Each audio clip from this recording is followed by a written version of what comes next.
Good morning class.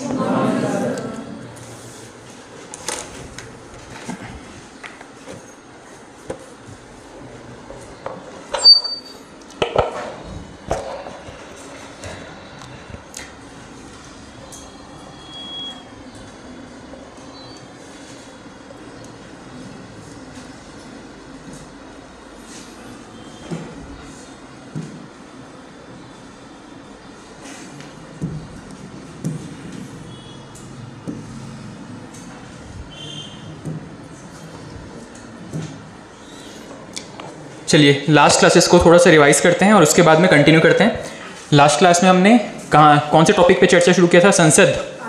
ठीक,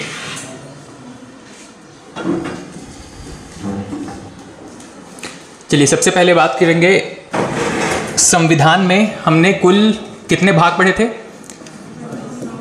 कुल 22 भाग पढ़े थे। कुल अनुच्छेद या शेड्यूल्स कितने हैं?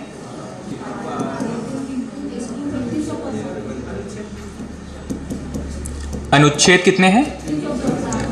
395। और शेड्यूल कितने हैं? 12 शेड्यूल है। पहले कितने हुआ करते थे? 8 शेड्यूल हुआ करते थे। ठीक, शेड्यूल बताना शुरू करेंगे। सबसे पहला कौन सा है? संघ एवं राज्य क्षेत्र। शेड्यूल सेकंड में वेतन एवं भत्ते। शेड्यूल 3 में शपथ। शेड्यूल 4 में राज्यसभा में सीटों का बंटवारा। शेड्यूल 5 में अनुसूचित क्षेत्रों के लिए प्रबंधन किस तरीके से होगा। शेड्यूल 6 में 4 क्षेत्र बताए गए हैं। कौन कौन से? असम, मेघालय, त्रिपुरा और मिजोरम। शेड्यूल 7 में शक्तियों का बंटवारा किनके मध्य है? कौन कौन सी शक्तियों का विभाजन किया गया है? संघ सूची, राज्य सूची और समवर्ती सूची। जो तीनों में नहीं है वो किसके पास जाएगा? जो तीनों में नहीं है, state list, union list, state list, concurrent list, तीनों में नहीं है, वो कहां पे रखेंगे उसको? रेसिड्यूरी। ठीक है, अवशिष्ट सूची। और उनकी शक्तियां किनके पास होंगी? केंद्र के पास होंगी। शेड्यूल 8 में क्या था?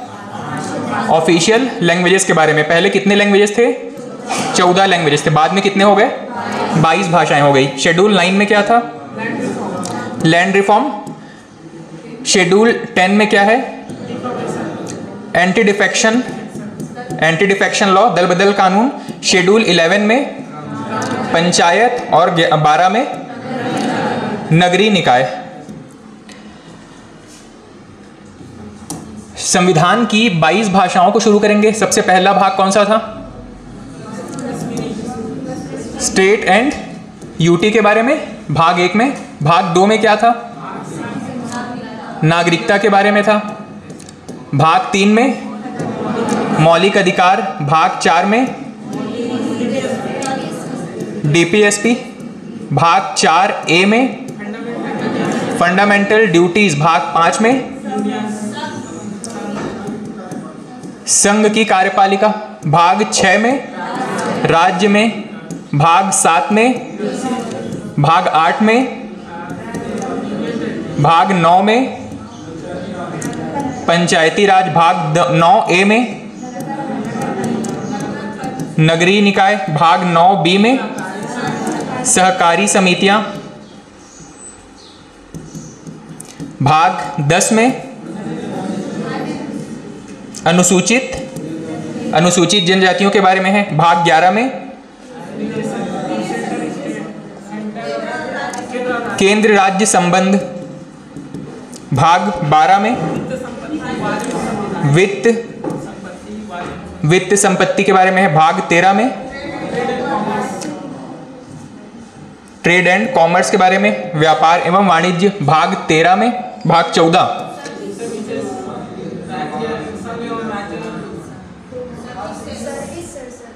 सर्विसेज, सेवाओं के बारे में है। भाग 14A ट्रिब्यूनल्स। न्यायाधिकरण को क्या चीज़ होते हैं? न्यायाधिकरण, देखो बहुत सारे ऐसे केसेस होते हैं जो अगर सीधे हाई कोर्ट या सुप्रीम कोर्ट के पास चले जाएंगे तो उनके जो पेंडेंसी है बढ़ती चली जाती है, केसेस जो है उनके पास बहुत ज़्यादा इकट्ठे होने लगते हैं। वहाँ पे बर्डन को कम करने के लिए ट्रिब्यूनल नाम का एक संस्था का गठन किया गया। ट्रिब्यूनल अलग अलग क्षेत्रों के लिए अलग अलग ट्रिब्यूनल्स हो सकते हैं जो किसी विशेष सब्जेक्ट पे एक्सपर्टीज रखते हैं। सपोज इन्वायरमेंट एक ऐसा टॉपिक है जिसमें हाई कोर्ट, सुप्रीम कोर्ट कुछ निर्देश या आदेश तो दे सकता है लेकिन वो उस मामले का एक्सपर्ट नहीं है। हाई कोर्ट, सुप्रीम कोर्ट न्यायालय या कानूनों से संबंधित एक्सपर्टीज है न्यायालय के पास में, लेकिन पर्यावरण से संबंधित उनके पास एक्सपर्टीज है क्या? एक्सपर्टीज नहीं है ना, तो उनके पास वैसे एक्सपर्ट बंदे बैठे हुए हैं। ठीक है, तो ट्रिब्यूनल एक ऐसी संस्था होती है जो किसी विशेष मामले के एक्सपर्ट सदस्यों का समूह होता है। ठीक है, जैसे कि भारत में एक शब्द आता है एनजीटी, नेशनल ग्रीन ट्रिब्यूनल्स। जब भी पर्यावरण से संबंधित कोई केस होता है, कोई मामला होता है, तो एनजीटी के पास पहले उसको भेजा जाता है, क्योंकि वहां पे पर्यावरण से संबंधित जो एक्सपर्ट हैं उनका एक पैनल होता है, समूह होता है, जो वहां पे बैठेंगे और देखेंगे कि वाकई में किसी फैक्ट्री के लगने से या किसी अभ्यारण्य में कोई फैक्ट्री स्थापित करने से, किसी वन क्षेत्र को कब्जा करने से, वहां पे डेवलपमेंट एक्टिविटीज की वजह से क्या वहां पे पर्यावरण को नुकसान हो रहा है और कितना नुकसान हो रहा है, वो इसका कैलकुलेशन करके बताएंगे। अगर वो प्रोजेक्ट वायबल होगा, मतलब उसको मैनेज किया जा सकता है किसी तरीके से, तो एनजीटी या जो ट्रिब्यूनल होगा वो उसके पक्ष में फैसला दे सकता है या फिर उसके खिलाफ फैसला दे सकता है। न्यायाधिकरण, हाँ मैम, न्यायाधिकरण या अधिकरण दोनों लिख सकते हैं। न्यायाधिकरण कहा जाता है इसको, ट्रिब्यूनल्स को। ठीक है, भाग 15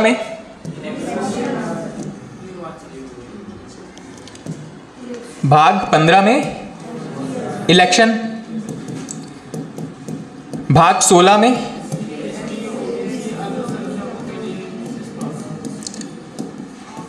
इनके लिए विशेष प्रावधान, अल्पसंख्यक भी आ जाएंगे इसमें। भाग 17 में ऑफिशियल लैंग्वेजेस, भाग 18 में आपातकाल, भाग 19 में मिसलिनियस, भाग 20 में कॉन्स्टिट्यूशनल अमेंडमेंट, संविधान संशोधन बस कहा जाना चाहिए इसको, बनने के बाद एक्ट हो जाता है।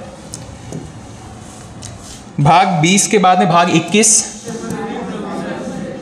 टेम्परेरी प्रोविजंस के बारे में था। भाग 22 में शॉर्ट टाइटल्स। ठीक, ऑफिशियल लैंग्वेजेस में टोटल कितने लैंग्वेजेस थे? शुरुआत में 14 लैंग्वेजेस थे। बताना शुरू करेंगे। कश्मीरी, पंजाबी, गुजराती, महाराष्ट्र में मराठी, फिर कन्नड़, मलयालम, तमिल, तेलुगु, ओडिया, बांग्लादेश में, सॉरी वेस्ट बंगाल में बांग्ला, असमिया,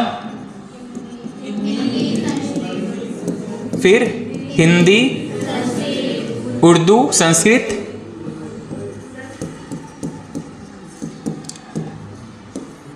कोई छूट गया क्या इसमें से? 1 2 3 4 5 6 7 8 9 10 11 12 13 14, ये हो गए शुरुआत के 14 लैंग्वेजेस। उसके बाद में 8 लैंग्वेजेस और जोड़े गए। सबसे पहले एक लैंग्वेज जोड़ा गया, फिर 3, फिर 4। सबसे पहला कौन सा था? सिंधी। कब जोड़ा गया था? 1967 में। उसके बाद में कोंकणी, मणिपुरी और नेपाली, इसको कब जोड़ा गया था? 1990। नेक्स्ट डोगरी, बोडो, मैथिली और संथाली, इसको कब जोड़ा गया था? 2003 या 2। कौन कौन सा संविधान संशोधन था? 21, 71 और 92। संविधान संशोधन 21st अमेंडमेंट था, 71st अमेंडमेंट था और 92nd अमेंडमेंट था। उसमें ये लैंग्वेजेस जोड़े गए थे। अच्छा, इसके पहले प्रस्तावना के बारे में भी हमने पढ़ा था। प्रस्तावना में कुछ शब्द जोड़े गए थे। प्रस्तावना क्या चीज़ है, क्यों है, इसको हमने देख लिया था। प्रस्तावना का एक आइडिया सबसे पहले कहाँ से लिया गया था, किस देश से इसका आइडिया लिया गया था कि हमको भी अपने देश में प्रस्तावना रखना है? यूएसए के संविधान से हमने इसका आइडिया लिया था। फिर हमको इसके लैंग्वेज की भी जरूरत पड़ी थी, किस तरीके का लैंग्वेज या स्ट्रक्चर होना चाहिए, कहाँ से लिया था हमने? ऑस्ट्रेलिया के संविधान से हमने इसका लैंग्वेज लिया था। इस संविधान में, हमारे संविधान में जो आपका प्रस्तावना है, भारत के एक विशेष नेता रहे हैं, एक बड़े नेता रहे हैं जिनके किसी प्रस्ताव की वजह से इसको शामिल किया गया। कौन है? नेहरू जी के, इन्होंने जो प्रस्ताव रखा था उसको क्या कहते हैं? उद्देश्य प्रस्ताव, ऑब्जेक्टिव रिजोल्यूशन। कब लेकर के आए थे उद्देश्य प्रस्ताव? 13 दिसंबर 1946 था या 47 था? 46। शुरुआत की 3 बैठकों में तीसरी बैठक थी, ठीक है, फर्स्ट, सेकंड और ये तीसरी बैठक थी। पहली बैठक कब हुई थी? 9 दिसंबर को, सेकंड बैठक 11 दिसंबर को और तीसरी बैठक 13 दिसंबर को। 9 दिसंबर की बैठक में क्या खास बात है? पहला अध्यक्ष चुना गया था, किसको चुना गया था? डॉक्टर सच्चिदानंद सिन्हा को। सेकंड बैठक में राजेंद्र प्रसाद को। पहले बैठक में जो अध्यक्ष थे टेम्परेरी थे, सेकंड में परमानेंट अध्यक्ष मिल गए थे डॉक्टर राजेंद्र प्रसाद। तीसरी बैठक में ऑब्जेक्टिव रिजोल्यूशन या उद्देश्य प्रस्ताव पास किया गया था, जिसके चलते बाद में हमने अपने देश का एक संविधान में एक उद्देशिका या फिर प्रस्तावना को शामिल किया, ठीक है। ये जो संविधान का प्रस्तावना है इसको एक बार पढ़िएगा। हम भारत के लोग भारत को एक संपूर्ण प्रभुत्व संपन्न, इसको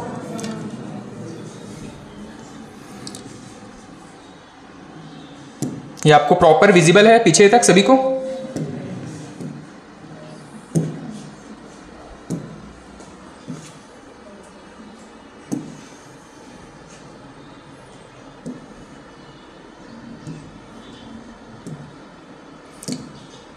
हम भारत के लोग भारत को एक संपूर्ण प्रभुत्व संपन्न समाजवादी पंथ निरपेक्ष लोकतंत्रात्मक गणराज्य बनाने के लिए तथा उसके समस्त नागरिकों को सामाजिक, आर्थिक और राजनीतिक न्याय, विचार, अभिव्यक्ति, विश्वास, धर्म, उपासना की स्वतंत्रता, प्रतिष्ठा और अवसर की समानता प्राप्त कराने के लिए तथा उन सब में व्यक्ति की गरिमा और राष्ट्र की एकता और अखंडता सुनिश्चित करने वाली बंधुत्व बढ़ाने के लिए दृढ़ संकल्पित होकर अपनी इस संविधान सभा को आज दिनांक 26 नवंबर 1949, हिंदी वाला भी याद रखिएगा, शुक्ल सप्तमी संवत 2006 विक्रमी को एतद द्वारा इस संविधान को अंगीकृत, अधिनियमित और आत्मार्पित करते हैं, ठीक है।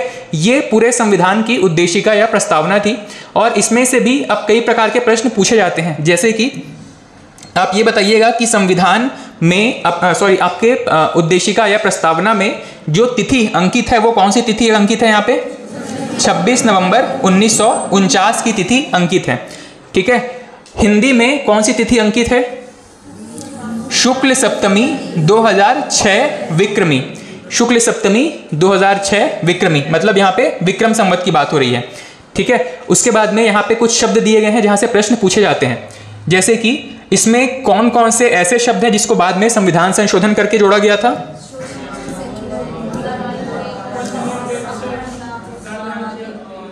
तीन शब्द जोड़े गए थे, कौन कौन सा था? समाजवादी, पंथ निरपेक्ष और अखंडता। ये जो तीन शब्द हैं वो जब इसको लागू किया गया था 1949 में, उस समय ये शब्द नहीं थे, बाद में जोड़ा गया था। कब जोड़ा गया था इनको? 42वां संविधान संशोधन 1976। कौन कौन से तीन शब्द जोड़े गए थे? समाजवादी, पंथ निरपेक्ष और अखंडता।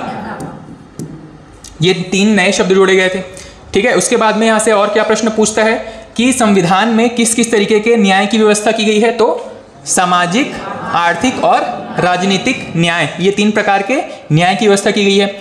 उसके बाद में संविधान में किस किस प्रकार की स्वतंत्रता दी गई है? विचार, अभिव्यक्ति, विश्वास, धर्म और उपासना की स्वतंत्रता। इन सभी का जो रिफ्लेक्शन है हमको कहीं ना कहीं किसी किसी आर्टिकल में देखने को मिलता है, जैसे कि अभिव्यक्ति की स्वतंत्रता किस आर्टिकल में है? 19 में। विश्वास, अपने धर्म को मानने, उसके रिलीजियस एक्टिविटीज को फॉलो करने, मतलब उपासना की स्वतंत्रता कहाँ पे है? 25 या धार्मिक स्वतंत्रता के अधिकार में। प्रतिष्ठा और अवसर की समानता, अवसर की समानता कहाँ पे है? 16 में है, ठीक है। उसके बाद में राष्ट्र की एकता और अखंडता बनाने के लिए हमको कुछ आर्टिकल्स दिखे थे, कहाँ पे आर्टिकल्स या पॉइंट्स, कुछ पॉइंट्स दिखे थे। फंडामेंटल ड्यूटीज भी पढ़ा था हमने, ठीक है, वहां पे भी इसको शामिल किया गया। बाद में देश की एकता और अखंडता बनाने का प्रयास करते रहेंगे, ठीक। तो इसमें से क्या क्या चीजें आपको याद रखनी है? संविधान की शुरुआत में कौन कौन से शब्द थे जो कि मिसिंग थे, बाद में कौन कौन से शब्द जोड़े गए थे, किस किस प्रकार के न्याय, स्वतंत्रता और समानता की हमको बात कही गई है, ठीक है। ये जो कीवर्ड्स हैं कई बार आपको एग्जैक्ट लाइन से पूछ लेता है इसको क्रम से जमाने के लिए। तो अगर क्रम से पूछा जाए तो कौन कौन से न्याय की बात की गई है? सामाजिक, आर्थिक और राजनीतिक। स्वतंत्रता का क्रम बताएंगे तो विचार, अभिव्यक्ति, विश्वास, धर्म और उपासना। समानता में अगर क्रम पूछा जाए तो प्रतिष्ठा और अवसर की समानता, ठीक है।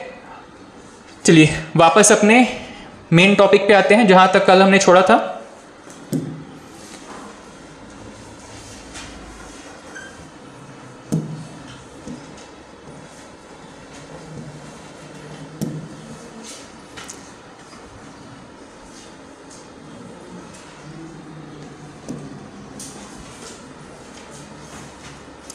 चलिए कल हमने शुरुआत किया था पार्लियामेंट या संसद के बारे में।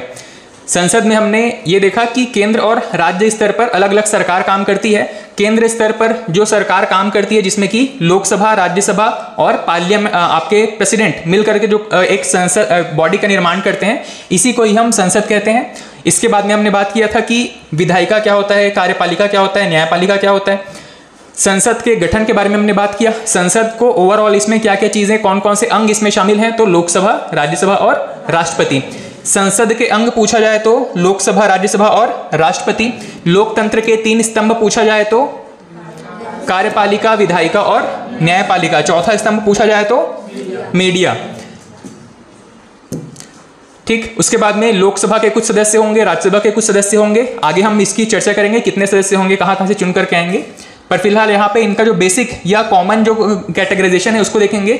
नागरिकता दोनों के लिए कैसी चाहिए? भारतीय नागरिकता होनी चाहिए। उम्र की सीमा कैसी है दोनों में? मिनिमम कितना चाहिए? लोकसभा में 25, राज्यसभा के लिए मिनिमम 30 वर्ष। उसके बाद में इनको शपथ लेना पड़ेगा अपना चुनाव जीतने के बाद में। निर्वाचन आयोग जिसको भी निर्धारित करे कि आप चुनाव जीतने के बाद में इस व्यक्ति के सामने शपथ लेंगे, उसके सामने जब तक वो शपथ ग्रहण नहीं करेंगे तब तक वो अपने पद को धारण नहीं कर सकते हैं। उसके बाद में कुछ इनकी योग्यताओं के बारे में बात की गई है, जिसमें सबसे पहला है आपका जन प्रतिनिधित्व अधिनियम 1951, रिप्रेजेंटेशन ऑफ पीपल्स एक्ट। हालांकि इसमें कई बार संशोधन हुए हैं। हमने ये कल डिस्कस किया था कि इन पे उसी सीट से चुनाव लड़ेंगे जो कि उनके लिए आरक्षित होगा और वहां की निर्वाचन नामावली में उनका नाम होना जरूरी है, ठीक है। ये यहां तक हमने कल कंप्लीट किया था। इसमें कुछ और पॉइंट्स हैं जो कि आपको याद रखने चाहिए। कल एक स्टूडेंट ने एक अच्छा डाउट पूछा कि मोदी जी 2 अलग अलग जगहों से चुनाव लड़ करके आए हैं, वैसे राहुल गांधी 2 अलग अलग जगहों से चुनाव लड़ते हैं। अगर हम ये कह रहे हैं कि निर्वाचन नामावली में उनका नाम होना जरूरी है, तो अलग अलग जगहों के निर्वाचन नामावली में उनका नाम कैसे हो सकता है? जबकि भारत में अगर देखा जाए तो निर्वाचन नामावली में आपका नाम किसी एक क्षेत्र में ही हो सकता है, ठीक है। इसका रीजन क्या है? इसका रीजन ये है कि इस 1951 के अधिनियम में कई बार संशोधन हुए हैं। अभी भी रिसेंट शायद 2010 या 2017 में भी कुछ संशोधन हुए थे। वैसे ही इसमें इतने सारे संशोधन हो चुके हैं जिनमें कि कुछ प्रोविजंस ऐड किए गए हैं। सबसे पहला एक इंपॉर्टेंट प्रोविजन याद रखिएगा कि अब कोई भी व्यक्ति देश के किसी भी लोकसभा सीट से चुनाव लड़ सकता है, ठीक है। इसमें कुछ चीजें ऐड करने की जरूरत है, चाहे तो आप इसको मिसलिनियस पॉइंट के तौर पे नोट कर लीजिएगा अपने कॉपी में। सबसे पहली चीज, यहां तक की चीजें क्लियर थी। पहला इंपॉर्टेंट चीज है कि अब लोकसभा के लिए कोई भी योग्य व्यक्ति जो कि इस चुनाव को लड़ने की माकी योग्यता पूरी करता है, कोई भी व्यक्ति किसी भी लोकसभा से चुनाव लड़ सकता है। किसी भी लोकसभा सीट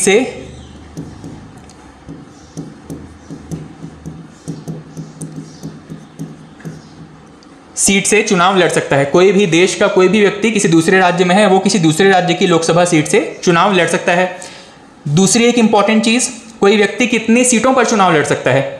पहले सिर्फ माना जाता था कि जब ये लागू हुआ था तब सिर्फ एक सीट दिया जाता था, उसके बाद में इस सीटों की संख्या बढ़ाती चली गई। कुछ समय के लिए कोई रेस्ट्रिक्शन नहीं था, कोई व्यक्ति चाहे तो कितनी भी सीटों पर चुनाव लड़ सकता है। लेकिन वर्तमान जो हमें लेटेस्ट डेटा याद रखना है, कोई व्यक्ति मैक्सिमम कितनी सीट पर चुनाव लड़ सकता है? 2 सीट पर चुनाव लड़ सकता है। ठीक है, तो ये 2 पॉइंट्स हैं जो कि इसमें ऐड नहीं है। इसको जब भी आप नोट्स बनाएंगे या फिर इसी नोट में याद रखने के लिए इनको ये खास तौर पे ये दोनों पॉइंट याद रखेंगे। ठीक है, निर्वाचन नामावली में नाम होना जरूरी था पहले, लेकिन उसी क्षेत्र में होना जरूरी होता था। लेकिन अब क्या है, देश के किसी भी क्षेत्र में चुनाव लड़ सकता है। अगर आपका निर्वाचन नामावली में कहीं पे भी नाम हो, आप कहीं और भी चुनाव लड़ सकते हैं। दूसरी चीज, कोई व्यक्ति सिर्फ एक समय पे 2 सीटों से चुनाव लड़ सकता है। तीसरी एक और चीज, सपोज कोई व्यक्ति विधायक है, ऑलरेडी विधायक है, ये व्यक्ति अगर चुनाव जीत जाता है, लोकसभा के लिए मान लो चुनाव लड़ता है और चुनाव जीत जाता है, ऐसी कंडीशन में क्या होगा? ऐसा ही एक और सिचुएशन आ सकता है कि मान लो कोई व्यक्ति राज्यसभा में सांसद है, वो लोकसभा में चुनाव लड़ता है और लोकसभा का चुनाव जीत जाता है। ऐसी कंडीशन में उसके पास तो 2 पोस्ट आ जाएंगे। ठीक है, एक विधायक का पोस्ट भी है और इस केस में यहाँ पे लोकसभा का सांसद भी बन गया। इस केस में देखें तो ऑलरेडी राज्यसभा का सांसद था, वो लोकसभा चुनाव जीता और सांसद बन गया।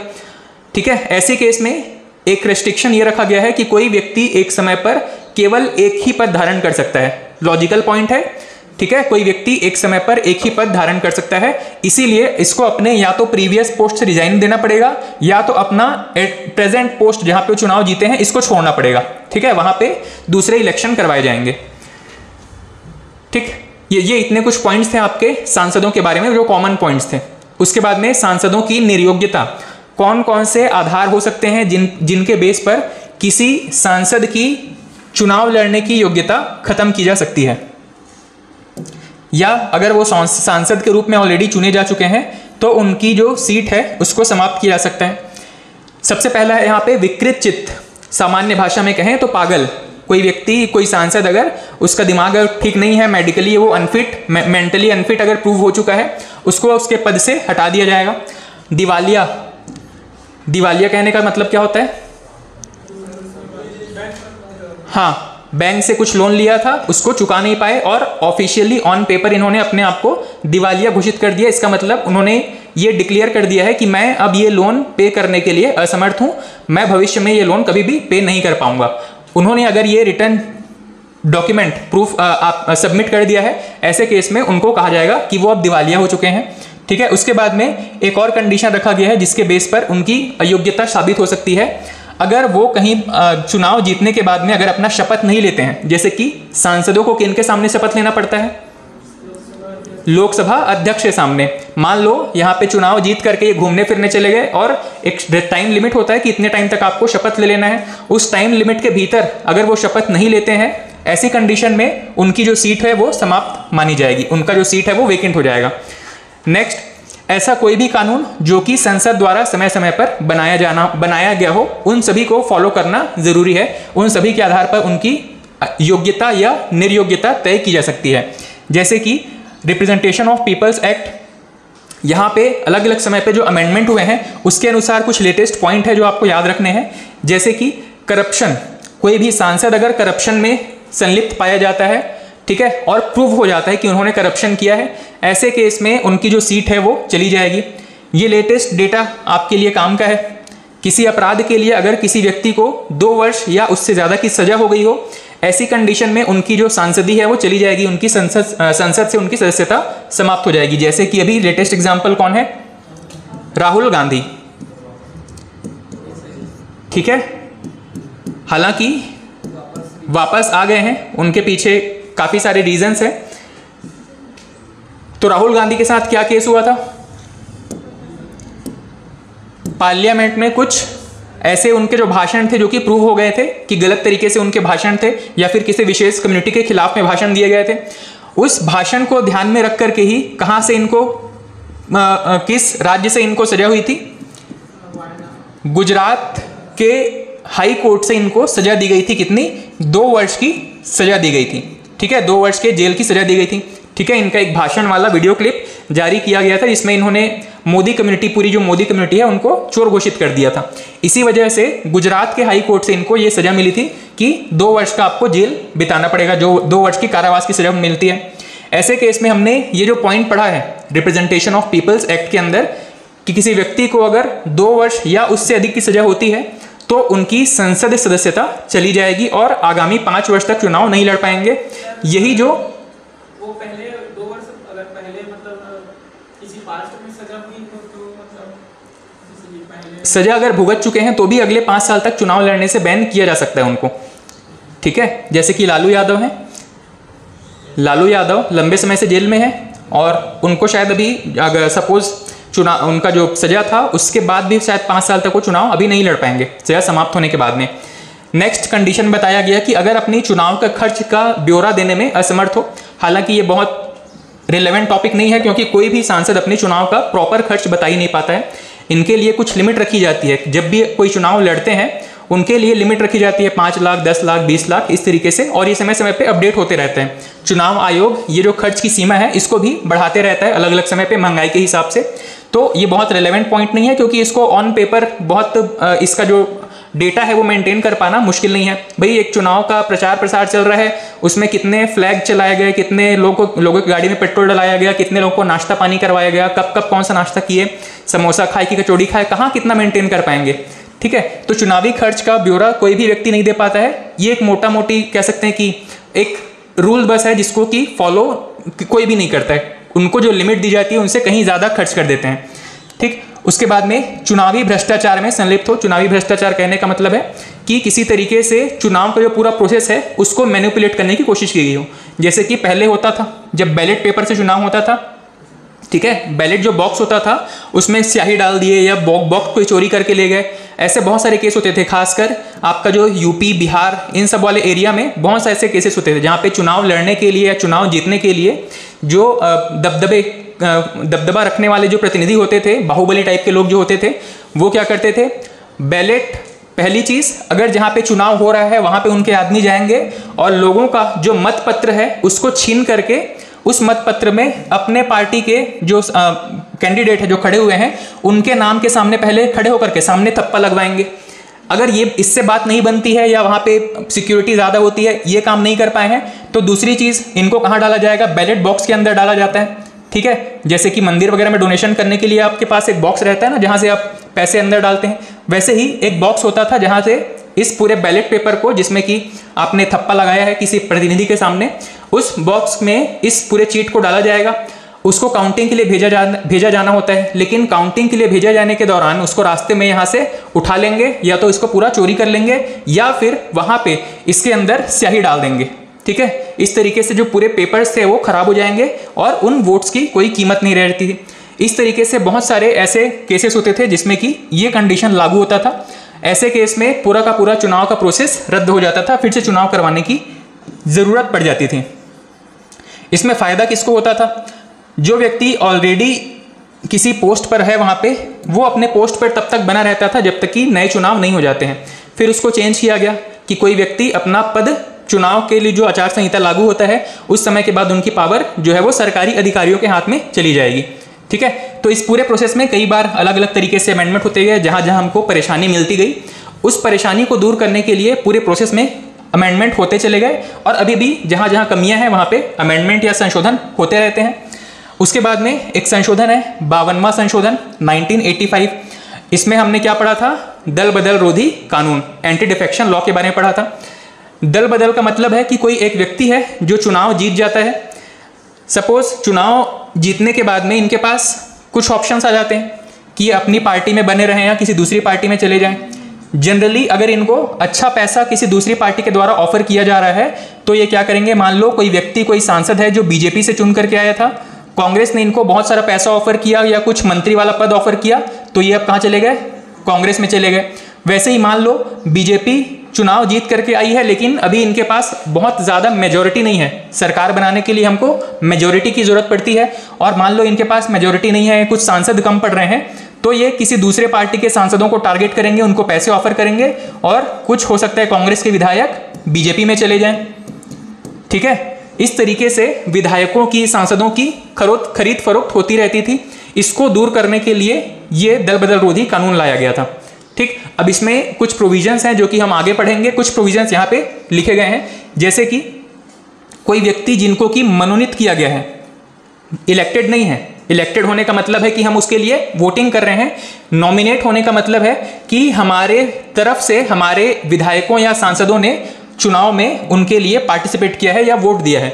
जैसे कि लोकसभा एक चुनाव होता है लोकसभा का, और एक चुनाव होगा राज्यसभा का। लोकसभा का चुनाव प्रत्यक्ष चुनाव है या अप्रत्यक्ष चुनाव है? ये प्रत्यक्ष चुनाव है, मतलब कोई भी 18 वर्ष से ज़्यादा का जो व्यक्ति है, आप और हम जैसे कोई जो व्यक्ति हैं, ये यहाँ पे चुनाव में भाग लेते हैं, चुनाव में भाग लेते हैं, चुनाव में हम वोट डालते हैं। ये कैसा इलेक्शन है? अप्रत्यक्ष चुनाव। ये अप्रत्यक्ष चुनाव है, मतलब हम यहाँ पे डायरेक्ट वोटिंग में पार्टिसिपेट नहीं करते हैं, बल्कि हमारी तरफ से कौन पार्टिसिपेट करता है यहाँ पे? विधायक। हमने अपने राज्य में जो विधायक चुन करके भेजे हैं, ये विधायक इनके लिए वोट करेंगे, विधायकों द्वारा वोटिंग। ठीक है, तो लोकसभा एक प्रत्यक्ष चुनाव है जहां पे 18 वर्ष से ज्यादा के जितने लोग हैं वो सभी, जिनका नाम मतपत्र में दर्ज है, वो सभी वहां पे चुनाव में भाग लेंगे और अपना एक प्रतिनिधि चुन करके भेजेंगे, जो भी व्यक्ति जिसको कि यहाँ पे बहुमत हासिल होगा। ठीक है, चुनाव का रिजल्ट आने के बाद किसी एक पार्टी को बहुमत हासिल हो जाएगा। यहाँ पे बहुमत कहने का क्या मतलब है? 50% से ज्यादा। क्या ये बहुमत का मतलब है? बहुमत का मतलब ये नहीं है।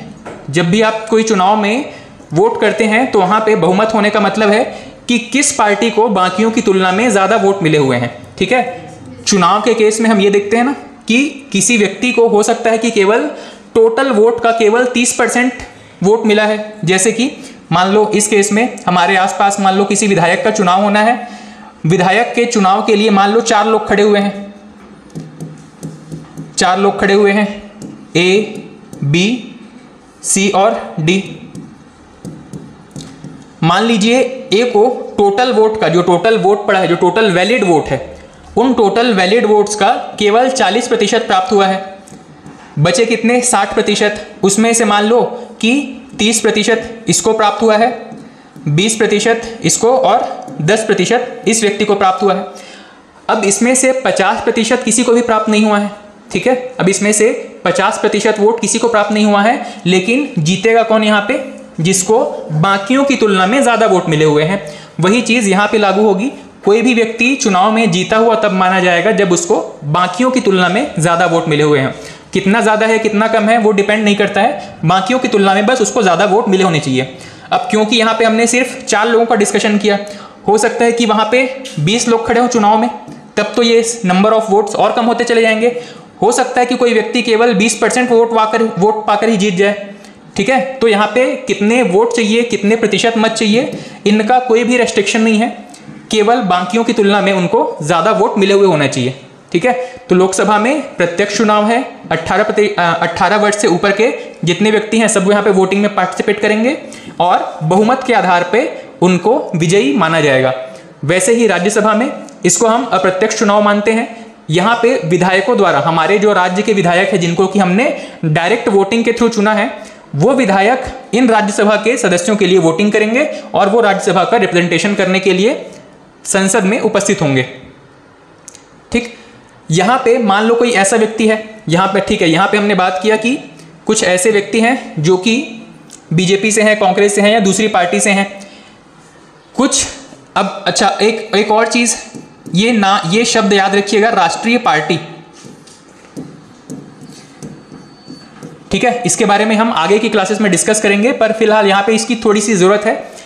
राष्ट्रीय पार्टी का मतलब क्या होता है कि कोई ऐसी पार्टी जो कुछ खास नंबर ऑफ स्टेट्स में जिनके कुछ नंबर ऑफ सीट्स जीते हुए हैं। जैसे कि मान लीजिए आम आदमी पार्टी। आम आदमी पार्टी, इसकी शुरुआत कहाँ से हुई थी? दिल्ली से। बाद में इन्होंने कहाँ पे जीतना शुरू कर दिया? पंजाब में जीत गए। और मतलब कुछ इनके जो विधायक हैं कौन कौन से राज्यों में हैं? गुजरात, गोवा। मान लीजिए इन सभी राज्यों में इनके कुछ विधायक जीते हुए हैं।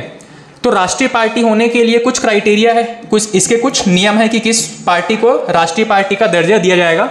तो मान लीजिए इनका एक नियम है कि कोई भी पार्टी, कोई भी अगर ऐसी पार्टी है जो कि 4 राज्यों में अपने सांसद रखी हुई है या 4 राज्यों में इनके सांसद जीते हुए हैं, इनको राष्ट्रीय पार्टी का दर्जा दे दिया जाएगा। तो आम आदमी पार्टी जो कि पहले राष्ट्रीय पार्टी नहीं थी, अब इसको एक राष्ट्रीय पार्टी का दर्जा मिल जाएगा। ठीक है, ऐसी कुछ राष्ट्रीय पार्टियां हैं। अभी वर्तमान में टोटल कितनी राष्ट्रीय पार्टियां हैं? 6 राष्ट्रीय पार्टियां हैं। अलग अलग समय पे राष्ट्रीय पार्टियों का दर्जा मिलता भी रहता है और छीन भी लिया जाता है। ठीक है, अगर कोई पार्टी उस नियम का पालन नहीं कर पा रही है, ऐसे कंडीशन में उनकी सदस्यता, उनकी जो पार्टी की मान्यता है वो रद्द भी हो जाती है। ऐसे कुछ ऐसे पार्टी हैं जो कि जिनको कि मनोनीत किया गया था। मनोनीत करने का मतलब है कि जिनको कि इस तरीके में डायरेक्ट इलेक्शन के थ्रू नहीं चुना गया था। यहाँ पे इलेक्शन का 2 तरीका देखा हमने, कुछ को है प्रत्यक्ष निर्वाचन के द्वारा और एक है अप्रत्यक्ष निर्वाचन के द्वारा। लेकिन चुनाव का एक नेक्स्ट तरीका क्या है, जिसको हम कहते हैं मनोनयन, या इसको कहते हैं नॉमिनेट करना। इसको एकदम आम बोलचाल की भाषा में अगर आप समझने का प्रयास करें तो देखिए, सपोज क्लास में हम एक मॉनिटर बनाने के लिए क्लास में इलेक्शन करवाएंगे।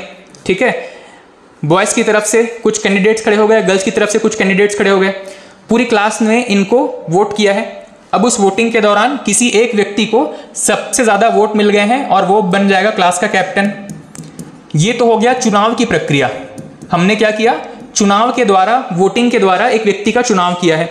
इसका एक दूसरा या बेहतर ऑप्शन क्या हो सकता है कि हो सकता है कि जो टीचर है अपने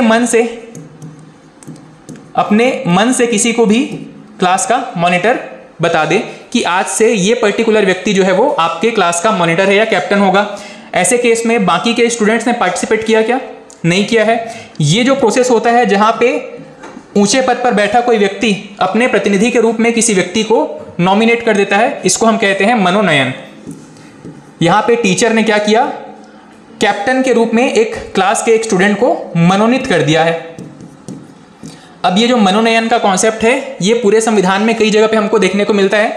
जैसे कि राष्ट्रपति कुछ लोगों को सांसद के रूप में मनोनीत कर सकते हैं। कहां कहां पे? राज्यसभा में भी और लोकसभा में भी। राज्यसभा में टोटल कितने लोगों को मनोनीत किया जाता है? 12 लोगों को, और लोकसभा में 2 लोगों को। किस कैटेगरी से होते हैं ये लोग?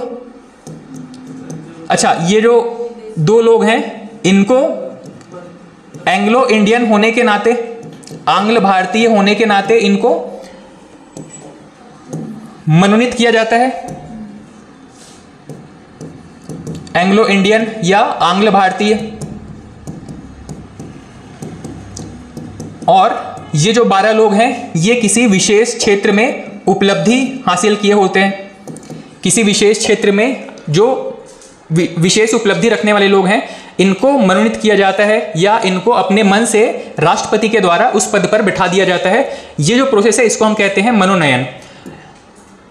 अब ये यहाँ पे इस पूरे केस में क्या बताया गया है, 1985 में जो संशोधन हुआ है इसमें यह बताया गया है कि कुछ व्यक्ति जो कि मनोनीत होकर के संसद में आ रहे हैं, अगर ये 6 महीने बाद अपना दल चेंज कर लेते हैं, अपना दल बदल देते हैं, तो इनका जो सीट है वो वेकेंट माना जाएगा। ये उस चुनाव से अयोग्य घोषित कर दिए जाएंगे।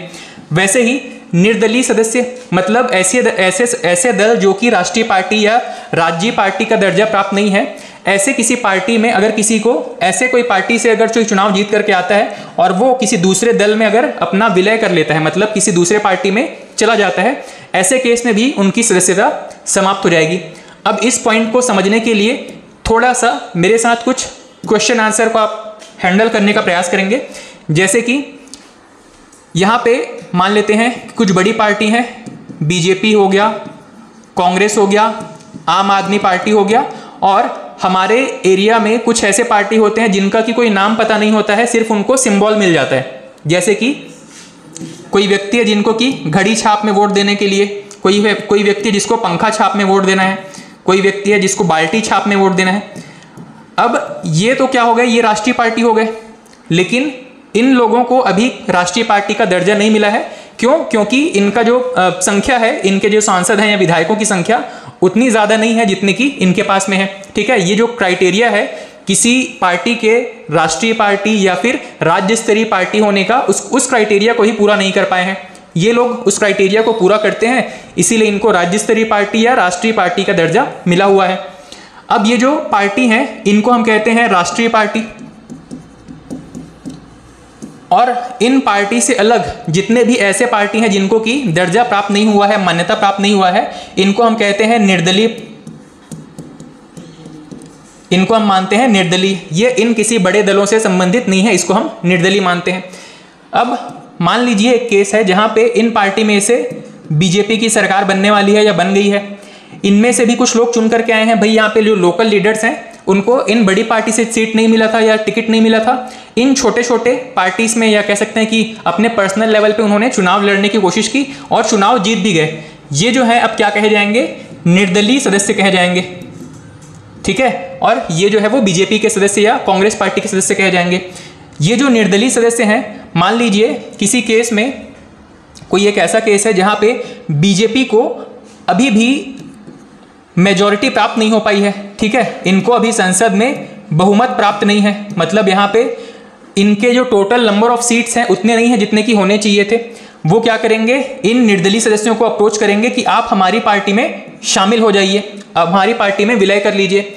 अगर ये जो लोग हैं, अगर मान लीजिए कोई व्यक्ति है जो कि पंखा छाप से चुनाव जीत करके आया था, अब ये कहाँ जाना चाहता है, बीजेपी में जाना चाहता है। ठीक है, ऐसे केस में उसकी जो सदस्यता है वो रद्द हो जाएगी। अगर ये ऐसा करता है तो अपना जो सीट है उससे भी हाथ धो बैठेगा और यहाँ तो फिर जा ही नहीं पाएगा। जब वो सांसद नहीं रह गया तो न तो वो यहाँ रह पाएगा न तो यहाँ रह पाएगा।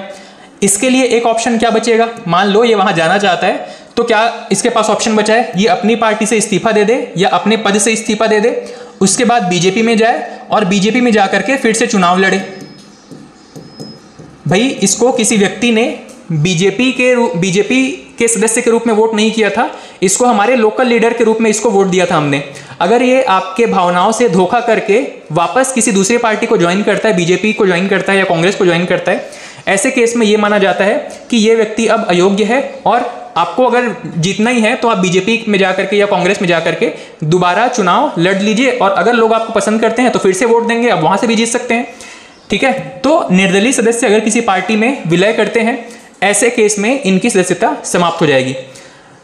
नेक्स्ट जो इंपॉर्टेंट पॉइंट है जहां से प्रश्न बनने की शुरुआत होती है, यहां पे दल बदल जो कानून है उसके आधार पर कोई व्यक्ति अयोग्य घोषित हो गया है, इसकी घोषणा कौन करेगा या इसका निर्णय कौन करेगा। तो लोकसभा में जो सांसद हैं उनमें, लोकसभा में जो सांसद हैं उनकी अयोग्यता का निर्धारण कौन करेगा, लोकसभा का अध्यक्ष। और अगर राज्यसभा की बात करें तो राज्यसभा में अयोग्यता का निर्धारण कौन करेगा, राज्यसभा का सभापति। राज्यसभा का सभापति कौन होता है, उपराष्ट्रपति। उपराष्ट्रपति को बाय डिफॉल्ट राज्यसभा का सभापति माना जाता है। ठीक है, तो किसी व्यक्ति को अगर दल बदल के आधार पर अयोग्यता फेस करनी पड़ती है, ऐसे केस में उस केस का फैसला कौन करेगा, लोकसभा की बात करें तो लोकसभा में अध्यक्ष और राज्यसभा में सभापति इस केस का फैसला करेंगे, दल बदल के आधार पर किसी व्यक्ति को हटाना है या नहीं हटाना है। लोकसभा अध्यक्ष किसी को मतलब दल बदल कानून के आधार पर अयोग्य घोषित कर सकता है, तो उसको जुडिशियल रिव्यू के लिए चैलेंज कर सकते हैं। हाँ, जुडिशियल रिव्यू हो सकता है, पर क्योंकि ये कानून पहले से बना हुआ है, ठीक है, मतलब दल बदल रोधी कानून पहले से ही बना हुआ है, अब इसको किस आधार पे वो चैलेंज करेगा। गलत तरीके से मतलब किसी सांसद को मतलब वो कर दिया होगा। हाँ, अगर वो अपना पक्ष रख सकता है तो इसको जुडिशियल रिव्यू किया जा सकता है, लेकिन जनरली कोई व्यक्ति इस आधार पर विलय नहीं करते हैं। जब हम दल बदल रोधी कानून पढ़ेंगे तो एक और चीज की चर्चा करेंगे, किस केस में दल बदल रोधी कानून लागू नहीं होते हैं। ठीक है, दल बदल रोधी इसमें भी कुछ अपवाद हो गए हों, ठीक है, उनकी चर्चा हम करेंगे जब दल बदल के बारे में थोड़ा सा डिटेल में पढ़ेंगे। किसी पार्टी से जब बहुत सारे लोग एक साथ किसी दूसरी पार्टी में चले जाते हैं, मर्ज हो जाते हैं, ऐसी केस में दल बदल लागू नहीं होता है, ये भी एक कंडीशन है वहां पे, इसकी चर्चा हम करेंगे। तो यहाँ पे 2 पॉइंट हमको याद रखने हैं। लोकसभा में दल बदल के आधार पर अयोग्यता का निर्धारण कौन करेंगे, लोकसभा अध्यक्ष, राज्यसभा में राज्यसभा के सभापति। इसके अलावा जितने भी आधार हैं, अन्य आधार कहने का मतलब है कि दल बदल के अलावा अगर किसी भी आधार पर किसी सांसद को अयोग्य ठहराना है, इसका निर्धारण कौन करेगा? निर्वाचन आयोग की सलाह पर राष्ट्रपति उनको अयोग्य घोषित कर सकते हैं। कौन घोषित करेंगे? राष्ट्रपति। किन आधारों पर? किन आधारों पर? किसी भी अन्य आधार पर, किसको छोड़ करके? दल बदल वाले कंडीशन को छोड़ करके किसी भी दूसरा आधार अगर है, राष्ट्रपति वहां पे निर्वाचन आयोग की सलाह से उनको अपने पद से हटा सकते हैं। ठीक है, उसके बाद में हम बात कर रहे हैं कि कौन कौन से ऐसे आधार हो सकते हैं जिन पे सांसदों की अयोग्यता तय होती है। ठीक है, तो हमने ये कुछ पॉइंट्स देखे। इसके बाद में एक और पॉइंट बताया गया है जिसके वजह से किसी व्यक्ति की संसद की सीट जा सकती है, अगर वो व्यक्ति किसी लाभ के पद पर हो।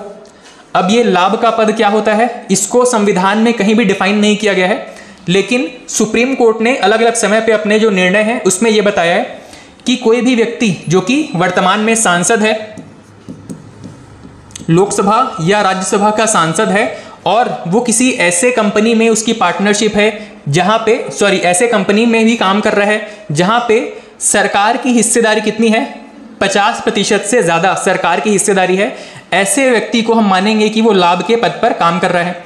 या फिर किसी सरकारी सेवा में काम कर रहा कोई व्यक्ति जो है वो लाभ के पद पर माना जाएगा। अब एक शब्द आ गया यहां पे आपका, लाभ का पद।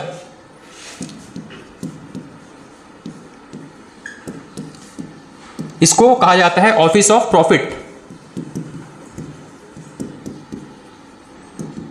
इसके बारे में सबसे पहली चीज याद रखेंगे कि संविधान में कहीं उल्लेख है क्या? मतलब संविधान में इसको कहीं भी परिभाषित नहीं किया गया है कि लाभ का पद किसको कहेंगे, किसको नहीं कहेंगे, ये कहीं भी परिभाषित नहीं है।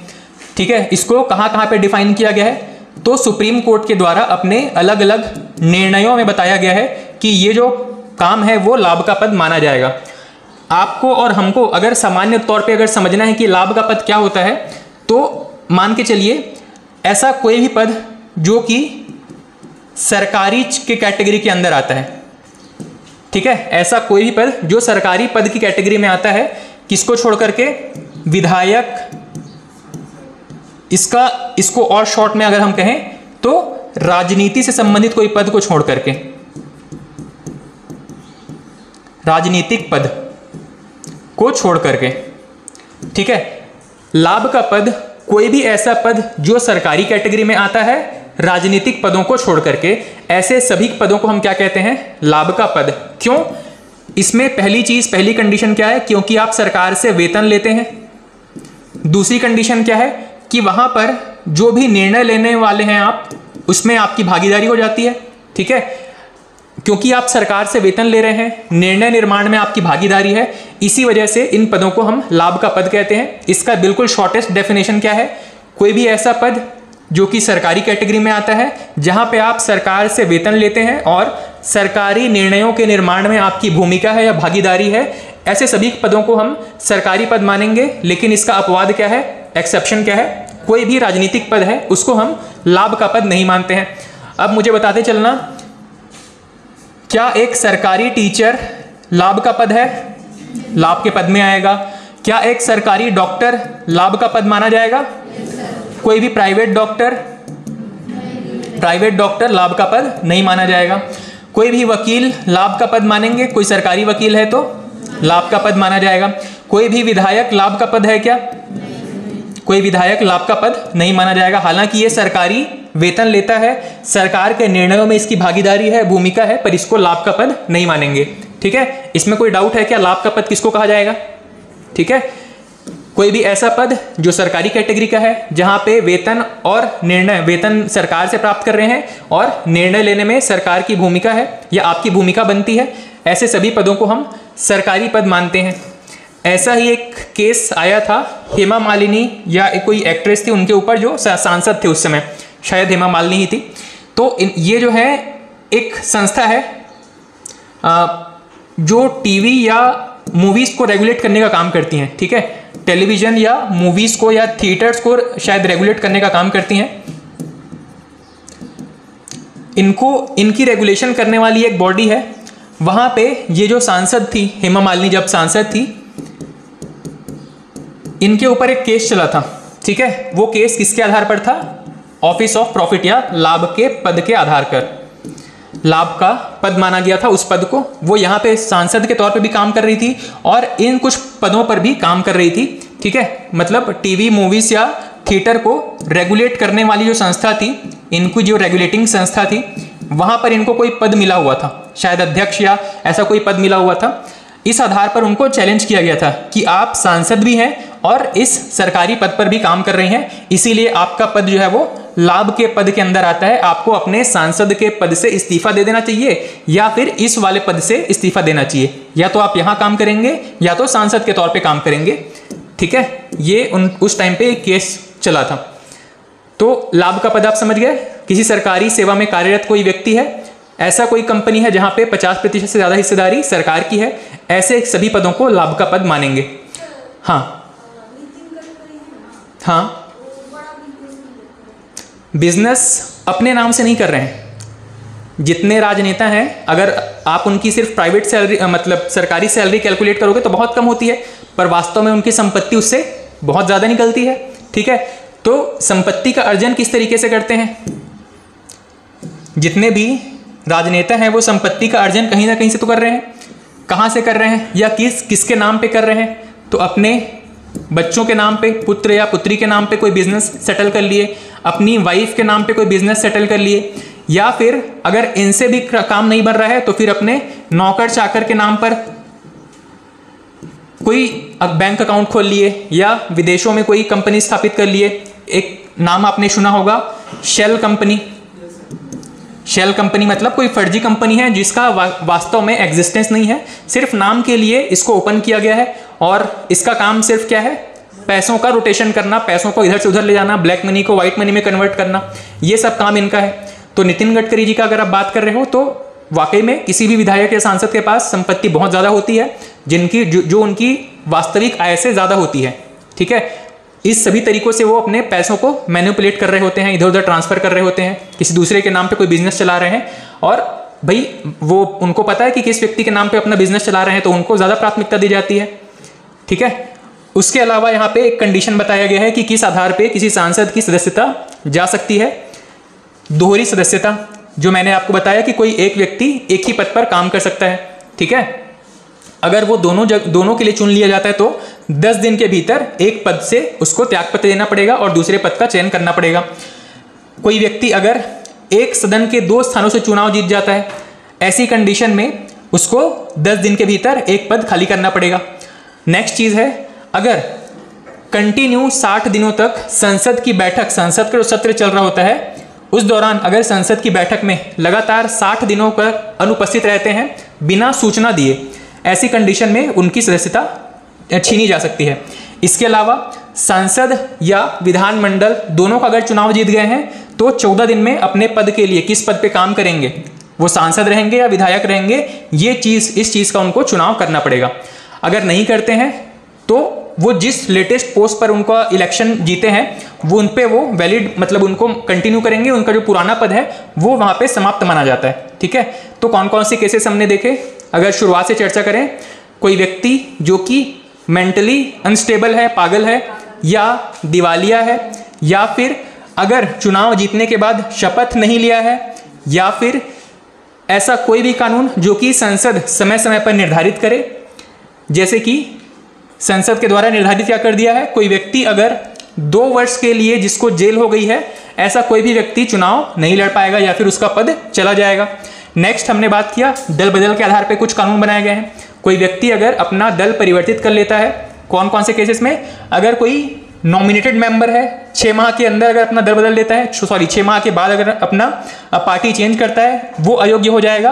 और कोई ऐसा व्यक्ति जो निर्दलीय चुनाव लड़ा था वो किसी दल में विलय कर लेता है, उसकी भी सदस्यता समाप्त हो जाएगी। नेक्स्ट हमने बात किया दल बदल के आधार पे अयोग्यता का निर्धारण कौन कर सकता है? लोकसभा में अध्यक्ष और राज्यसभा में सभापति। अन्य किसी भी आधार पे कौन करेगा? राष्ट्रपति। किसकी सलाह पर? निर्वाचन आयोग, इलेक्शन कमीशन की सलाह पर। उसके बाद में कोई भी ऐसा व्यक्ति जो लाभ के पद पर बैठा हुआ हो वो भी अयोग्य माना जाएगा सांसद या विधायक बनने से। इसके बाद में कोई व्यक्ति अगर 2 पोस्ट होल्ड किए हैं, 2 दोहरी सदस्यता है जिसके पास में, मान लीजिए कोई व्यक्ति लोकसभा का भी सांसद है और राज्यसभा का भी सांसद है, ऐसे केस में उसे 10 दिन के भीतर एक पोस्ट चुनना पड़ेगा। कोई ऐसा व्यक्ति जो कि सांसद भी है और विधायक भी बन गया है, ऐसे केस में उसको 14 दिन के भीतर एक पोस्ट चुनना पड़ेगा। कोई ऐसा व्यक्ति जो कि एक सदन के 2 पोस्ट में जीत गया है, जैसे कि मान लो मोदी जी के केस में लोकसभा से चुनाव जीते हैं, कौन कौन से सीट से चुनाव लड़े थे? गुजरात में वाराणसी से एक चुनाव जीते थे और एक गुजरात में वडोदरा से चुनाव जीते थे। वडोदरा और वाराणसी दोनों से इन्होंने चुनाव जीत लिया था। कौन से सीट का इन्होंने चुनाव किया था? वाराणसी सीट को इन्होंने चुनाव को, मतलब ये वैलिड रहा, और वडोदरा का जो सीट है वो वेकेंट हो गया, खाली हो गया था। ठीक है, मतलब कोई व्यक्ति एक ही हाउस के अगर 2 सीट से भी चुनाव जीतता है, ऐसे केस में उसे सिर्फ एक ही पोस्ट मिलेगा। ठीक है, दोहरी सांसदी ग्रहण नहीं कर सकता है। ठीक है, ये थे आपके सांसदों के बारे में कुछ ऐसे पॉइंट जिनके आधार पर उनको अयोग्य घोषित किया जा सकता है। चलिए, हमने शुरुआत किया था संसद, और संसद में हमने शुरुआत किया था लोकसभा का स्ट्रक्चर किस तरीके का है। नेक्स्ट देखते हैं राज्यसभा के बारे में। राज्यसभा में, अच्छा, ये जितने पॉइंट हमने बात किए वो कॉमन पॉइंट थे। ठीक है, सांसदों के बारे में। शुरुआत करते हैं हम राज्यसभा से। राज्यसभा में टोटल कितने सीटें हैं? एक्चुअली में 250 सीट्स हैं, लेकिन इसमें से जो 5 सीट हैं कभी भी इसमें चुनाव नहीं होते हैं। इसी वजह से हम ये कहते हैं कि आपके टोटल कितने सीट हैं? 245। अब इस, हाँ, ये जो 5 सीट हैं आपके पाक ऑक्यूपाइड कश्मीर के अंदर हैं, और इसमें से जो कुछ सीट हैं आपके वर्तमान अभी लद्दाख वाले एरिया में भी है, जहाँ पे इसके इलेक्शन नहीं हुए हैं। ठीक है, इस 245 में से, सॉरी, इस टोटल 250 में से टोटल 238 सीट की कहाँ पे हैं? ये राज्यों के लिए और यूनियन टेरिटरी के लिए निर्धारित किए गए हैं। बाकी के जो बचे हुए 12 सीट हैं, ये किस आधार पे उसमें चुनाव होगा? मैंने अभी आपसे एक शब्द डिस्कस किया था, मनोनयन या नॉमिनेशन। मतलब टीचर सीधे बच्चे को बैठा दे रहा है कि आप इस क्लास के मॉनिटर रहेंगे। एक केस क्या हो सकता था जहाँ पे बच्चे खुद से वोटिंग करके अपना एक लीडर चुनते। दूसरा केस क्या था जहाँ पे टीचर खुद अपना हस्तक्षेप करके किसी व्यक्ति को कैप्टन बना दी थी। तो यही चीज़ यहाँ पे है। ये जो 12 सीट हैं या 12 मेंबर्स हैं, यहाँ पे व्यक्तियों को नॉमिनेट करने का काम कौन करेगा? राष्ट्रपति। ठीक है, बचे हुए उस 250 में से बचे हुए 238 सीट हैं जहां पे इलेक्शन प्रॉपरली कंडक्ट किया जाएगा। अब ये 238 किस किस तरीके से डिवाइडेड हैं? सबसे पहले इस 238 में से 5 सीट ऐसे हैं जिनमें कि इलेक्शन नहीं हो रहा है। ठीक है, तो फिर कितने बच गए? 233। 233 सीट जो है वो पूरे देश में, अब इसको याद नहीं रखेंगे, कितने राज्य हो गए आपके? 28 राज्य और बचे हुए यूनियन टेरिटरी यहाँ पर डिवाइडेड हैं। ठीक है, 28 राज्य और यूनियन टेरिटरी में डिवाइडेड हैं। अब यूनियन टेरिटरी में भी अब याद रखेंगे, पहले दिल्ली और पुडुचेरी में ही डिवाइडेड था, लेकिन अब कहाँ पे डिवाइडेड है? दिल्ली में भी है, पुडुचेरी में भी है, और आपका दिल्ली हो गया, पुडुचेरी हो गया। इसके अलावा आपकी राज्यसभा सीट जम्मू कश्मीर यूटी में भी है, और अब आपके लद्दाख में भी ये सीट्स आ जाएंगे। ठीक है, इस तरीके से 28 राज्य और इन 4 यूनियन टेरिटरीज में हमारे लोकसभा और राज्यसभा की सीटें डिवाइडेड हैं। उसके बाद में राज्यसभा सीटों का निर्वाचन, मतलब यहाँ पे इलेक्शन किस तरीके से होता है? तो सबसे पहले हमने बात किया था अप्रत्यक्ष या इनडायरेक्ट इलेक्शन। इस इनडायरेक्ट इलेक्शन में इलेक्शन तो हो रहा है, पर वोट कौन कर रहे हैं? विधायक। आपने अपने राज्य में जो विधायक चुन करके भेजे हैं, यही विधायक राज्यसभा के लिए वोटिंग करेंगे। उसके बाद में है एक शब्द आपको यहाँ पे मिल रहा है अनुपातिक प्रतिनिधित्व प्रणाली, और एक शब्द है एकल संक्रमणीय। ये जो चुनाव का प्रोसेस है, इसको 2 मिनट के लिए होल्ड करके रखिएगा। बस ये याद रखिएगा कि एक स्पेशल प्रोसेस है जिसके थ्रू इलेक्शन होता है। नॉर्मल इलेक्शन से थोड़ा सा अलग है, इसके लिए इसीलिए यहाँ पे इसको अलग से हम समझने की कोशिश करेंगे। उसके बाद में जो इलेक्शन का जो प्रोसेस हो रहा है, इसमें कौन कौन पार्टिसिपेट करेगा, मतलब इसके निर्वाचक मंडल में कौन होंगे? तो विधानसभा के निर्वाचित सदस्य, निर्वाचित कहने का मतलब है इलेक्टेड मेंबर्स, जिसको आपने हमने चुनाव के द्वारा भेजा है, इलेक्टेड मेंबर। ठीक है, राज्य विधानसभाओं के जितने भी निर्वाचित विधायक हैं, इलेक्टेड विधायक हैं, वो सभी भाग लेंगे किसके चुनाव के लिए? राज्यसभा के सदस्यों के चुनाव के लिए। उसके बाद में कार्यकाल, राज्यसभा में जो सदस्यों का कार्यकाल कितना होता है? 6 वर्ष। राज्यसभा का कार्यकाल कितना होता है? क्वेश्चन अगर पूछे कि राज्यसभा का कार्यकाल कितना है, नहीं बता सकते हैं, अनलिमिटेड है। ठीक है, यहाँ पे कोई समय सीमा निर्धारित नहीं की गई है, मतलब राज्यसभा का कार्यकाल निर्धारित नहीं है। राज्यसभा में जो सांसद है, राज्यसभा के कौन है? मेंबर ऑफ पार्लियामेंट, राज्यसभा के जो एमपी हैं, इनका कार्यकाल निर्धारित है, कितना है? 6 वर्ष। राज्यसभा कभी भी समाप्त होती है क्या? नहीं होती है। इसीलिए हम कह रहे हैं कि राज्यसभा का कार्यकाल निर्धारित नहीं है, जबकि जो राज्यसभा के एमपी हैं, सांसद हैं, उनका कार्यकाल कितना है? 6 वर्ष। नेक्स्ट, हर 2 वर्ष में 1/3 सदस्य नए चुन करके आते हैं। अब इसमें थोड़ा सा इसकी थोड़ी सी हिस्ट्री समझ लीजिएगा ताकि आपको समझ में आए। टोटल इलेक्शन की हिस्ट्री मैं आपसे बिल्कुल शॉर्ट में डिस्कस करना चाह रहा हूँ। देखो, भारत आज़ाद कब हुआ था? 1947 में। आपका जो संविधान है वो कब लागू हुआ था? शुरुआती तौर पे 1949 में, पूरी तरीके से 1950 में। जो हमारा पहला प्रॉपर इलेक्शन हुआ था वो कब हुआ था? 1951 नवंबर दिसंबर से शुरुआत हुआ था और 1952 में इलेक्शन का प्रोसेस कंप्लीट हुआ था। मतलब हमको जो प्रॉपर गवर्नमेंट मिली थी वो कब मिली थी? 1952 में। 1952 में लोकसभा के भी इलेक्शन हुए थे और राज्यसभा के भी इलेक्शन हुए थे। अब ये जो इलेक्शन का प्रोसेस था, लोकसभा में तो कोई समस्या नहीं है, इसका कार्यकाल कितना होता है? 5 वर्ष होता है। राज्यसभा का कार्यकाल कितना पढ़ा हमने? डिफाइन नहीं है। इसमें जो सांसद हैं इनका कार्यकाल कितना होता है? 6 वर्ष। लोकसभा के सांसदों का कार्यकाल कितना मानेंगे? 5 वर्ष। ठीक है, यहाँ पे टोटल जो लोकसभा है इसका कार्यकाल भी 5 वर्ष होता है, मतलब 5 वर्ष के बाद में पूरी की पूरी लोकसभा समाप्त हो जाएगी, नई लोकसभा चुन करके आएगी। या फिर यहाँ पे जो लोकसभा में सांसद हैं इनका भी कार्यकाल 5 वर्ष है। बिल्कुल ध्यान से इन चीज़ों का डिफरेंस समझने की कोशिश करना। अब आप एक प्रश्न बताओ, मान लीजिए अभी वर्तमान जो लोकसभा है इसका जो इलेक्शन कब हुआ था? 2019 में। कब तक वैलिड रहेगा ये चुनाव? 2024 तक। ये तो हो गया आपके लोकसभा एक सदन के रूप में। इस पूरी सदन का कार्यकाल कितना है? 5 वर्ष। 2019 में लोकसभा का इलेक्शन हुआ था, 2024 में समाप्त हो जाएगा। अब मान लीजिए इसमें कोई एक मेंबर है, कोई एक सदस्य है, मान लीजिए ए नाम का कोई सांसद है, 2019 में चुनाव जीत करके नहीं आया था, मान लीजिए ये 2021 में चुनाव जीत करके आया है। अब ये कितने समय तक कार्य करेगा? 2024 तक ही काम करेगा। पहली चीज, लोकसभा का पूरा कार्यकाल कितना होता है? 5 वर्ष। लोकसभा की शुरुआत में जितने मेंबर्स चुनाव जीत करके आ गए उनका कार्यकाल कितना होगा? 5 वर्ष। लेकिन इस लोकसभा के बाद में, लोकसभा का जो मुख्य चुनाव है उसके बीच में अगर कोई दूसरा चुनाव होता है, ऐसे केस में जो नए मेंबर्स चुन करके आएंगे उनका कार्यकाल कितना होगा? तो आप कहेंगे फिर शेष कार्यकाल के लिए, शेष कार्यकाल के लिए। ठीक है, मतलब यहां पे मेंबर्स का कार्यकाल 5 वर्ष, ठीक है, 5 वर्ष फिक्स हो जाएगा। लेकिन कब? अगर वो शुरुआत से ही चुनाव जीत करके अपने पोस्ट पर बैठे हुए हैं। अगर इन बिटवीन, अगर कार्यकाल के दौरान, इस 5 वर्ष के दौरान अगर किसी व्यक्ति को चुनाव करने की नौबत आती है, चुनाव जीतते हैं, तो उनका जो संसद का कार्यकाल होगा कितना होगा? शेष कार्यकाल के लिए होगा। राज्यसभा में हमने बात किया कि राज्यसभा एक सदन के रूप में इनका कार्यकाल कितना है? डिफाइन नहीं है। राज्यसभा में एक सदन के रूप में, एक हाउस के रूप में इनका कार्यकाल डिफाइन नहीं है।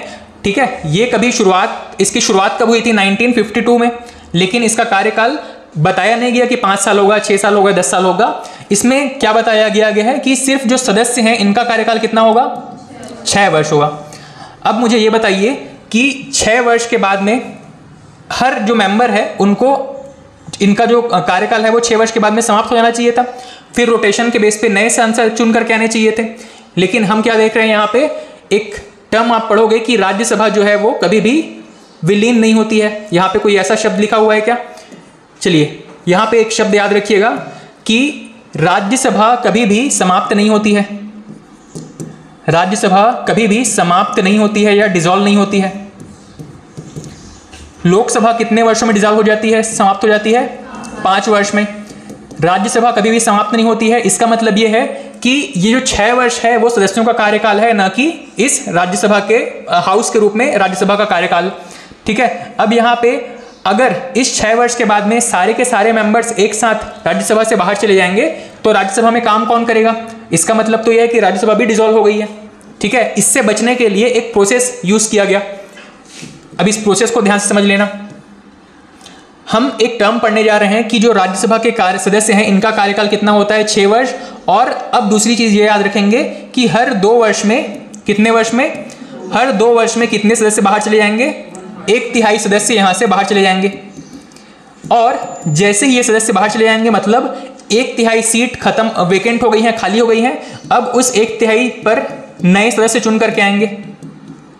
ठीक है, इस पे नए इलेक्शन होंगे, नए सदस्य चुन करके आएंगे और इन नए सदस्यों का कार्यकाल फिर कितना रहेगा? 6 वर्ष। ठीक है, ये जो संविधान की शुरुआत में मतलब 1952 में जितने मेंबर्स चुन करके आए थे इनका कार्यकाल कितना होना था? 6 वर्ष का। मतलब 1958 तक अपना पोस्ट होल्ड करके रखेंगे। लेकिन अब यहाँ पे हम क्या देख रहे हैं कि हर 2 वर्ष में 1/3 सदस्य बाहर चले जाने चाहिए। ठीक है, तभी तो 1/3 सीट वहां पे खाली होगा और नए सदस्य चुन करके आएंगे जिनका कार्यकाल फिर से 6 वर्ष रहेगा।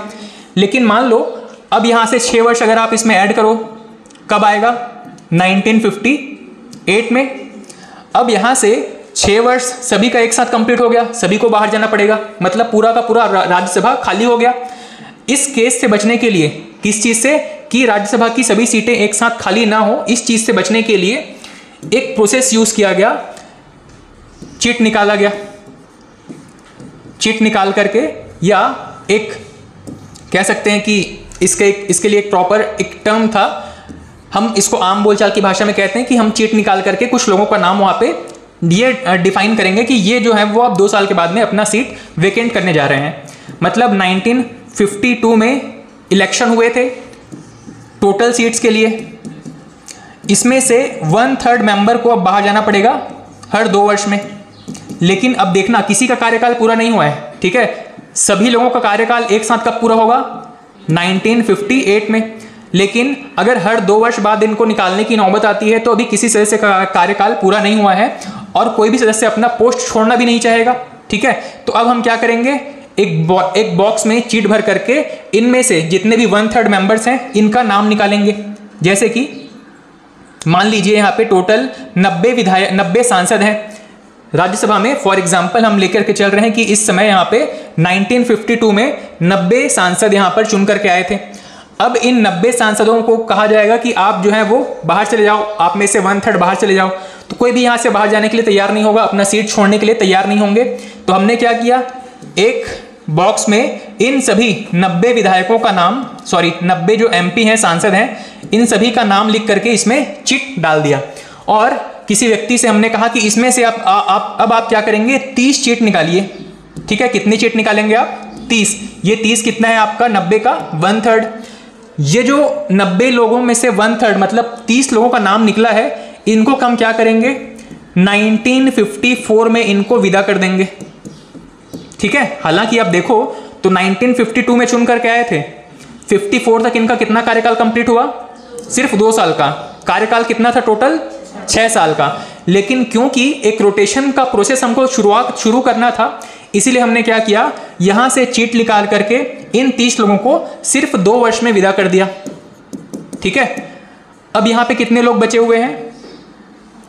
60 लोग बचे हुए हैं। 30 लोगों का नाम तो यहां से निकल गया।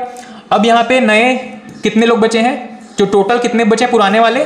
60 लोग बचे हुए हैं। फिर यहां पे हमें अगले 2 साल के बाद में 30 लोगों को बाहर करने की जरूरत पड़ी थी। तो 1956 में हमने क्या किया?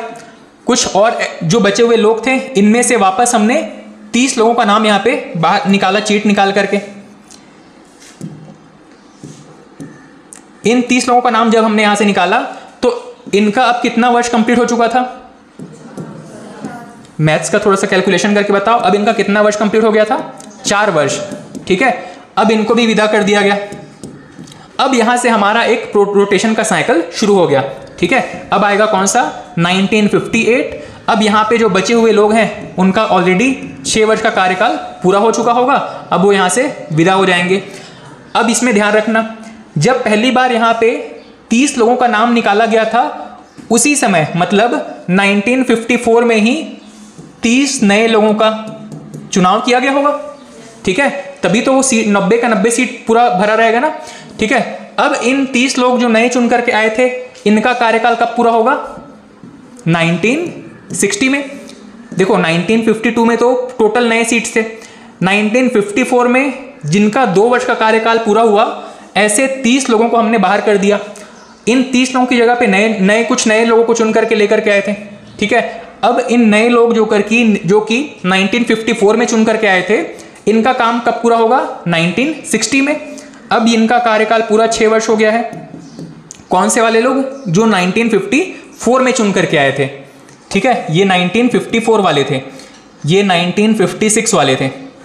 ठीक है, तो 1954 में जिन 30 लोगों को हटाया गया था, उनकी जगह पर नए इलेक्शन भी हुए थे, और उन नए 30 लोगों का कार्यकाल कब पूरा होगा 1960 में। ठीक है, इनका कार्यकाल कब पूरा हो जाएगा?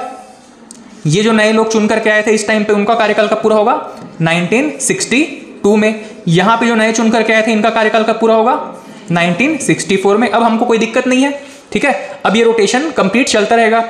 अब हर एक व्यक्ति जो कि सांसद के तौर पर चुन करके आ रहे हैं राज्यसभा में, उनका 2 वर्ष का कार्यकाल पूरा होता चला जाएगा, और हर 2 साल बाद इनको मतलब 1/3 लोगों को हटाते चले जाएंगे, उनकी जगह पे उसी वर्ष उसी समय नए इलेक्शन करवाते चले जाएंगे। ठीक है, इस तरीके से हम एक शब्द ये कह सकते हैं कि राज्यसभा कभी भी विघटित नहीं होती है, हमेशा अस्तित्व में बना रहता है। लोकसभा खत्म हो जाती है हर 5 साल के बाद में। ठीक है, हाँ, 1952 में जब पहली बार चुनाव हुआ था, 47 से 52 तक मतलब शासन कैसे चल 1952 तक इसके लिए एक शब्द आता है अंतरिम सरकार। ठीक है, इसकी चर्चा हम किसी नेक्स्ट क्लास में करेंगे। ठीक है, थैंक यू।